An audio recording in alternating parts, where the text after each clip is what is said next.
Donc bonjour à tous, ici c'est Jean-Jean, alias Jean-Jean la bricole, et sur cette chaîne on parle de crypto-monnaies. Donc les crypto-monnaies sous toutes leurs formes, mais la spécialité de la chaîne c'est vraiment le minage de crypto-monnaies. Et aujourd'hui je vais vous parler d'un de mes confrères qui m'avait présenté une solution qui me paraissait très sympathique pour, en plus de mon minage, réaliser quelques gains financiers supplémentaires, à savoir Honeygain. Donc on va tout de suite aborder le sujet, parce qu'en fait vous verrez, il s'est passé quelque chose d'assez étrange et franchement, du coup, moi je ne suis pas du tout à même de vous recommander cette solution. Donc je vais vous en parler. Donc mon collègue, c'est Makertronic, donc qui a aussi une chaîne qui parle de crypto-monnaie. Donc lui est spécialisé dans le minage aussi. Il vous fait des vidéos beaucoup plus techniques que les miennes, parce qu'en fait c'est un développeur très sympathique, et moi je vous conseille aussi de vous abonner à sa chaîne et de regarder ses vidéos. Donc Honeygain, gérer des revenus passifs. Donc il avait fait un tutoriel que j'ai suivi et qui marche très très bien d'ailleurs, pour pouvoir installer l'application Honeygain sur son rig iOS. Et du coup moi je voulais vraiment vous faire la vidéo, et ce matin par contre j'ai reçu ça. Honeygain, for every action there is a reaction.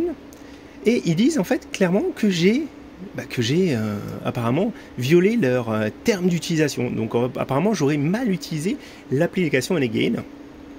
Alors du coup ce qui s'est passé, c'est que j'ai été voir un petit peu comment ça fonctionnait, et je me suis dit bon, mais peut-être qu'effectivement moi je l'ai installé sur deux appareils distincts, mais il me semblait avoir trouvé que c'était possible. Donc j'ai été voir donc déjà alors vous voyez, donc là c'est vraiment compte suspendu et je peux plus du tout me connecter. Donc j'ai été en recréer un autre. J'ai été voir aussi donc les conditions d'utilisation, parce que j'avais encore accès aux conditions d'utilisation.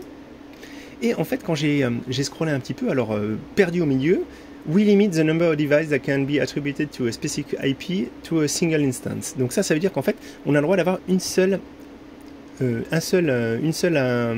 machine sur laquelle on installe l'application par adresse IP. Ok, mais je me disais, mais c'est marrant, pourtant il me semblait savoir qu'on pouvait en mettre sur plusieurs, et j'ai trouvé effectivement, en fait sur le site Honeygain, quand j'ai recréé une autre instance, que je peux avoir 2 devices par IP. Donc ça c'est tout à fait écrit sur leur compte, et du coup je suis assez surpris, surtout qu'en plus là, avec cette histoire, voilà.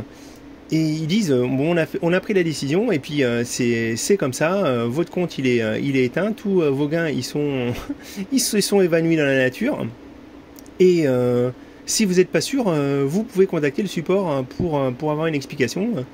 Et donc moi c'est ce que j'ai fait. Donc là aujourd'hui j'ai contacté le support pour leur dire, ben voilà, moi je comprends pas, je pense pas avoir mal utilisé la connexion. J'étais en plus content du système, comment ça fonctionnait et tout. Et voilà, donc je suis un peu embêté.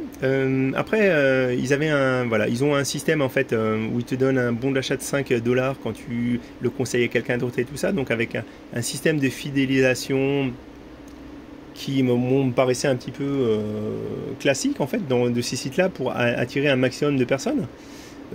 Moi, voilà. Après, à l'utilisation, c'était sympa, l'interface était sympa. Mais encore une fois, je ne m'attendais pas du tout à avoir mon compte qui soit terminé comme ça, sans aucune possibilité de recours, et puis sans comprendre qu'est-ce que j'ai mal fait. Parce qu'encore une fois, à part l'avoir utilisé sur plusieurs machines, sur 2 machines, sur la même adresse IP, j'ai pas fait autre chose. J'ai pas essayé d'avoir... je sais pas, j'ai vraiment fait l'install que m'avait conseillé Makertronic, et ça s'arrête là. Donc je sais pas si c'est un cas isolé, ou s'il y en a certains d'entre vous qui ont eu aussi leur compte suspendu. Parce qu'en fait là, heureusement, je viens juste de commencer, parce que je me dis, bon, si j'avais accumulé 15-20 € dessus et qu'ils me le suspendent, c'est tout ça qui est perdu, quoi. Et encore une fois, perdu sans explication, et sans possibilité de me défendre, sans avertissement, sans rien du tout, quoi. Donc voilà. Bon, bah c'était la petite vidéo. Voilà, j'avais trouvé un système complémentaire qui me paraissait sympa, en plus pour amortir le coût d'iOS, mais faudra que je repasse.